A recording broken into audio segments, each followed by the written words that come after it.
r/ask Reddit. People who have been on TV game shows, what are some behind the scenes secrets that regular viewers don't know about? I was on Cash Cab. You can't just hail a cab in New York, which turns out to be the Cash Cab. There is a vetting process, but you don't know you are going to be on the show, so the reaction is genuine. Also, there is a lot of awkward silence time while he is listening to the producer in his ear. There is a cameraman riding shotgun unseen on TV. The money he gives is prop money for TV. They mail you a check after the show airs. Ben Bailey was genuinely a nice guy. Super cool. Love that show. So how did they know you were going to be on the side of the road? What was the vetting process like? I guess I'm also wondering how you were genuinely surprised if you were already vetted. I signed a non-disclosure agreement, so probably can't go into it too much, but they tell you that you will be on a different show.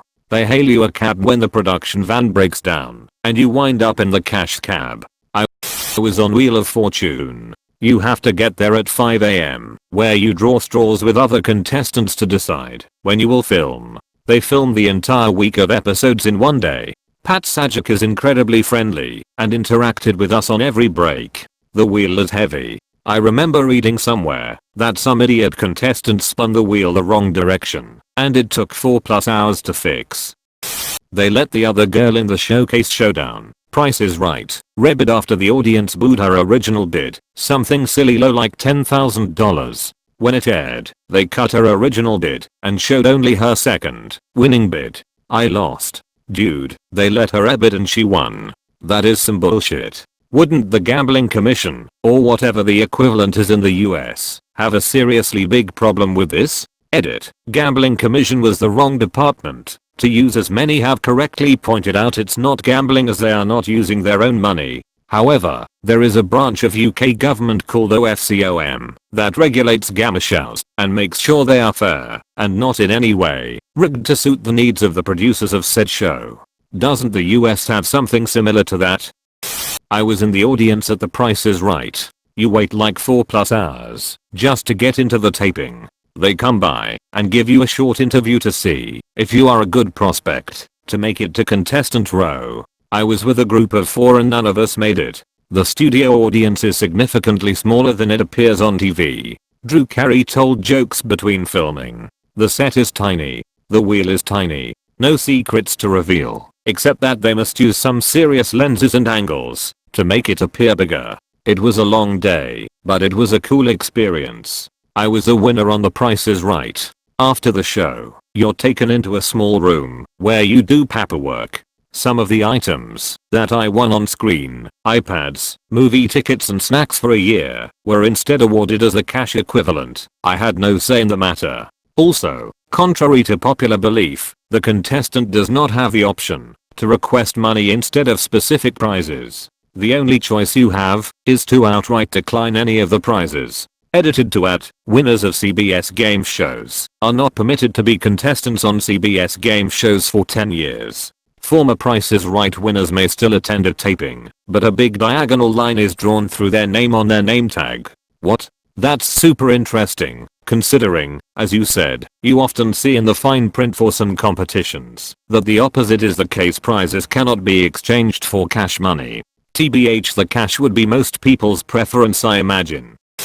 I auditioned for X Factor. You don't go to the celebrity judges first, you go in front of some off-camera judges. So every terrible and horrible singer you see on the show has already been told they are better than the many talented ones not deemed TV worthy, which makes it a lot more disgusting to me. Oh, I auditioned for it some years ago. I spent a whole fucking day on a huge line. Night came and I was very cold. It started to drizzle, and I honestly didn't care to pass anymore. I just wanted to go home, lol. The judges made me sing 2 lines and told me to go. Yeah, right, don't know how they judge TV worthy. I also only got to sing 1 line, and they said next. Same with 3 very talented PPL in my audition group who I thought for sure would be picked. Instead they picked the emotional girl who cried, but sang only average. They either choose people who are hilariously bad, really good looking and talented, or very talented, but don't look it. They don't bother with anything in between.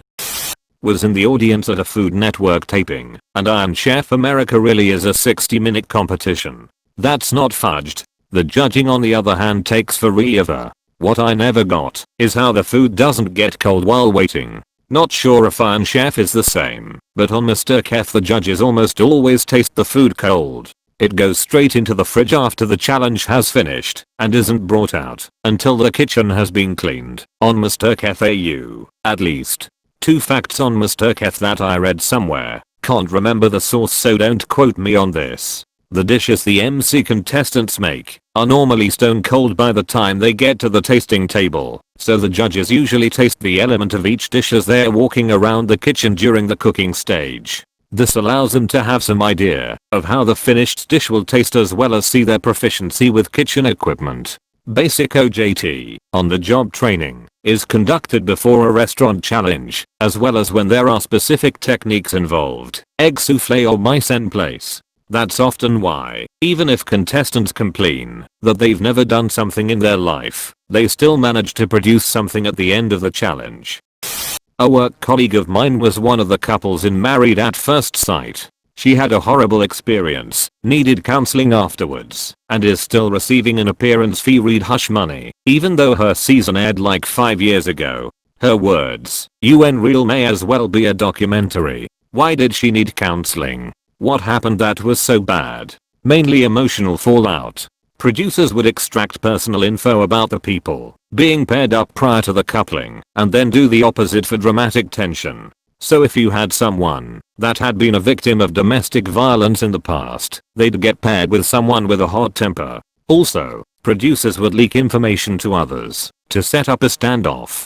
So perhaps one person might say something over drinks to another in confidence. The producers then take that and plant it with another person, so that over dinner it comes out and drama ensues. And of course out of context filming to create the character tropes, the victim, the villain, the winner, etc. My work colleague had an irrelevant story about a past relationship come out during a group dinner and apparently it triggered a very angry response for the person she was paired with, and for the rest of the season she was goaded by him and the producers. They also weren't too interested in her leaving midway through, so kept stringing both people along to get what they needed on the contracted filming period. Unrelated to this, but Channel 9 got into huge hot water on last year's season of their innovation show The Block after one contestant couple broke their NDA and exposed a bunch of stuff about the shit editing and poor treatment of contestants. Interestingly enough, a lot of the triggers that caused that have disappeared from this season.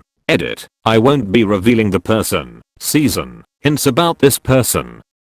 They tell the audience to clap and cheer and they film that to edit it in during appropriate events. If we didn't cheer or clap loud enough, they had us retake it. The same goes for grimaces / negative reactions and shock / surprise. I went to a taping of a comedy special and they had us run through numerous laughing, cheering, and cringing scenes before it even started. I watched the special and all the audience reactions were from the pre-show taping. Was on a MTV game show called Fist of Zen on MTV. Basically a group of people subjected to painful and nauseating tasks for cash. We won every round, but the producer asked us to purposefully fail one to change things up. Despite losing one round we were still paid the full prize money. My wife got a tattoo on a tattoo competition show. They gave her headphones to wear while she was being tattooed, but she wasn't allowed to actually plug them in and listen to music. Pure product placement lol. Other than that it was a really good experience. Producers worked with her for several weeks leading up to and made sure she got a tattoo subject and style that she wanted.